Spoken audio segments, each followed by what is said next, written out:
না না, প্রথমত এখানে ডক্টর ইউনূস চেষ্টা করলেও খুব বেশি আগাতে পারবেন না, মানে নেগেটিভ অর্থে।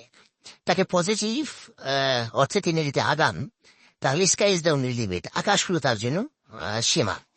আর যদি তিনি এ প্রতিহিংসা পরায়ণ হইতে চান, মন্দ হতে চান, সে 3 মাসও টিকতে পারবেন না।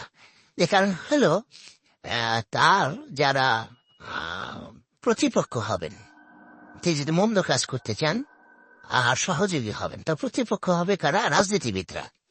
তো এই রাজনীতিবিদদের সঙ্গে তিনি তো শিশু স্টিল, যারা আমাদের দেশে পলিটিক্স করেন। Doctor Yunus is a famous eminent economist, কিন্তু in the field of politics he is just infant, নবজাতক শিশু। ফলে তিনি যখন রাজনীতিবিদদের সঙ্গে ফাইটে আসবেন, তিনি টিকবেন না। 1। 2 নম্বর হলো যে রাজনীতিবিদ যারা রাষ্ট্র চালিয়েছেন, তারা এই আমলাদেরকে কিভাবে রাখতে হয় এটা ভালো জানেন, কিন্তু ডক্টর ইউনূস সেটা জানেন না। ডক্টর ইউনূস প্রাইভেট এন্টারপ্রেনার, যেখানে তার বক্তব্যের বাইরে তিনি গ্রামীণ ফোন চালিয়েছেন, ওখানে প্রাইভেট কোম্পানিগুলোতে মালিকের কথায় সমস্ত কিছু হয়, কিন্তু সরকারি অফিসগুলোতে মন্ত্রীর কথায়, প্রধানমন্ত্রীর কথায় কোনো কিছু হয় না। এখানে হাইয়েস্ট প্রধানমন্ত্রী বা মন্ত্রী যে ডিজায়ার গুলো করেন, 10 to 15% যদি সাকসেসফুল হয়, মানে এটা সবচেয়ে ভালো সরকার বলা হয়। আমলারা 85% সিদ্ধান্ত নিজেদের ইচ্ছা মতো নেয়।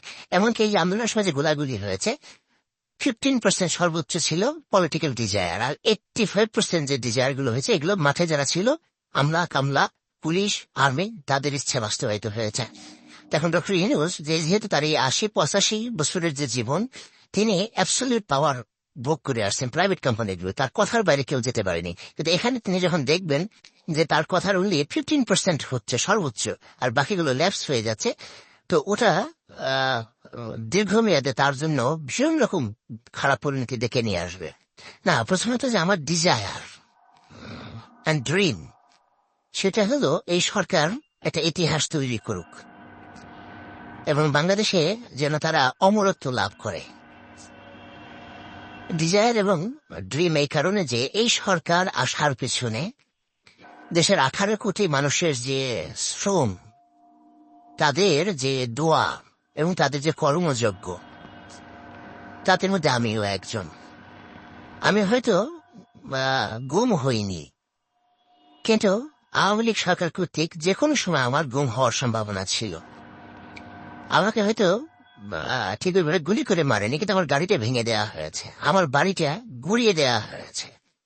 তো এই যে আমার বাড়ি গুড়িয়ে দেওয়া হলো, প্রত্যেক বাড়িতে গুড়িয়ে দেওয়া হলো, আমার মানে ঢাকা শহরের যে কোনো আকর্ষণীয় গাড়ি আছে, তার মধ্যে আমার গাড়িটা অন্যতম আকর্ষণীয় গাড়ি, সেই গাড়িটি ভেঙে চুরমার করে দেওয়া হলো। অপরাধ কি? আমি আওয়ামী লীগের দুঃশাসনের বিরুদ্ধে কথা বলে আসছি। তো এরকম আমার মতো যারা যারা এভাবে কথা বলেছেন, জীবন দিয়েছেন, রক্ত দিয়েছেন, জেল জুলুম খুলিয়ে, তাদের ফসল এই সরকার। ফলে সর্বোচ্চ যাকে বলে দোয়া, আশীর্বাদ এই সরকারের সফলতার জন্য।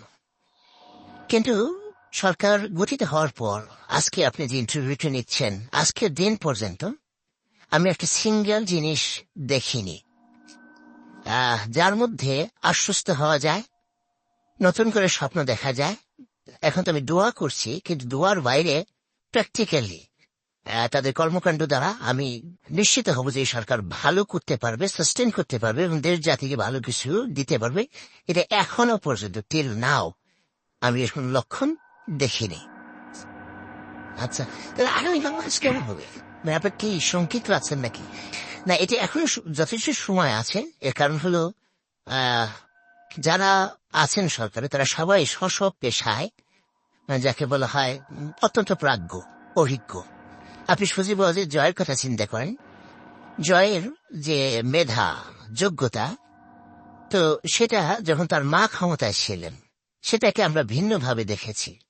তিনি তখন খালেদা জিয়াকে গালাগাল করেছেন, তারেক রহমানকে গালাগাল করেছেন, বিএনপিকে গালাগাল করেছেন, কিন্তু যেই মুহূর্তে তার মা মাথার উপর থেকে চলে গেছেন এবং তিনি স্বাধীন হয়েছেন, তখন তিনি বুঝতে পেরেছেন যে তারেক রহমানের সাথে তার বন্ধুত্ব দরকার।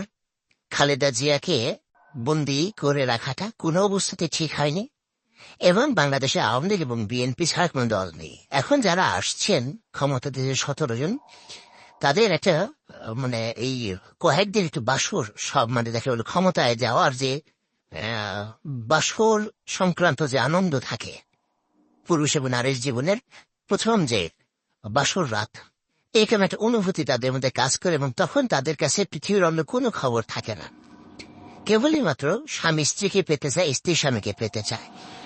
এখন এই মানুষগুলো যারা গেছেন তারা মোরলে সবাই বিভিন্ন সময় অবহেলিত, নির্যাতিত এবং তাদের মনে সরকারের বিরুদ্ধে অনেক অনেক ক্ষোভ।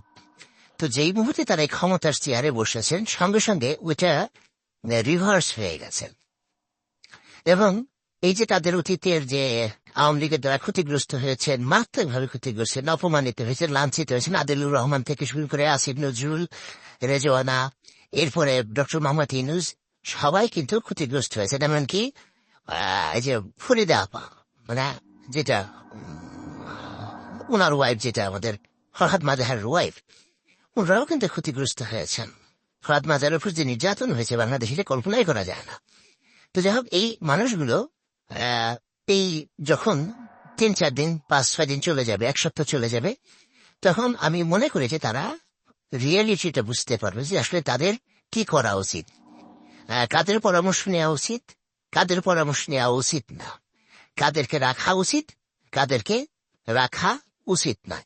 এবং তখন যদি তারা ভালো করেন এই 5-6 দিন বা 10 দিন যে সময়টিতে তারা ঠিক তাদের ঠিক কর্মপন্থাতে বুঝতে পারবেন, চেয়ারে টেবিলে বুঝতে পারবেন এবং প্রত্যেকটা টেবিলে চেয়ারে যে সমস্যাগুলো রয়েছে সেই সমস্যা তারা সমাধান করার চেষ্টা করবেন। আমার মনে হয় যে তখন থেকে তারা ভালো করতে পারবেন। কিন্তু এখনো পর্যন্ত চেয়ারে বসে তাদের যে মূল অবকাঠামোগত সমস্যা, সেই সমস্যা বুঝার চাইতে রাজপথের যে উত্তাপ, এই উত্তাপকে তাদের সামাল দিতে হচ্ছে বেশি।